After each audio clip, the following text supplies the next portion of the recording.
Hi hello, কি অবস্থা সবার? দীর্ঘ 20 থেকে 25 দিন এক্সাম নামক মেন্টাল ট্রমা সহ্য করার পর ফাইনালি মুক্তি। আর লাস্ট 20 থেকে 25 দিন ভিডিও আপলোড তো দূরের কথা, আইডিতে ঢুকি পর্যন্ত নাই। যাই হোক, এক্সামও শেষ, সামনে আবার কয়েকদিন পর আমাদের ক্যাম্পাসে হল ফেস্ট, লাইটিং ও চারদিকে সাজসজ্জার প্রস্তুতি অলরেডি শুরু হয়ে গেছে। আর আজকে হলো আমাদের ক্যাম্পাসের মোস্ট সিনিয়র ব্যাচ ভাইদের বিদায় উপলক্ষে একটি ইসলামিক কনফারেন্সের আয়োজন করা হয়েছে। সন্ধ্যার পরপরই অডিটোরিয়ামে দেখি ইতিমধ্যে 50% স্টুডেন্ট চলে আসছে।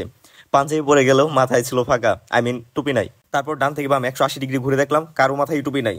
আচ্ছা, সবার বলেই ভুল হবে, ম্যাক্সিমামেরই নাই। অনেকক্ষণ দিনই কথাবার্তা শুনে হলের দিকে ব্যাক করতেছিলাম। বাই দ্য ওয়ে, মেয়েদের জন্য কিন্তু আলাদা বসার ব্যবস্থা ছিল পেছনের দিকে। ইতিমধ্যে বাংলাদেশে খেলা শুরু হয়ে গেছে, ডাইনিং এ বসে সিনিয়র জুনিয়র ব্যাচমেটে একসাথে খেলা দেখার মজাই আলাদা। ওইটার যে ফিলিংস একদম মনে রাখার মতো। হলের মিলে রাতের খাবার ছিল মাছ। খাবার শেষে দেখি বিড়ালটা আসে পায়ের কাছে বসে আছে। বাই দ্য ওয়ে, এই বিড়ালটা হচ্ছে আমাদের ক্যাম্পাসের বিড়াল।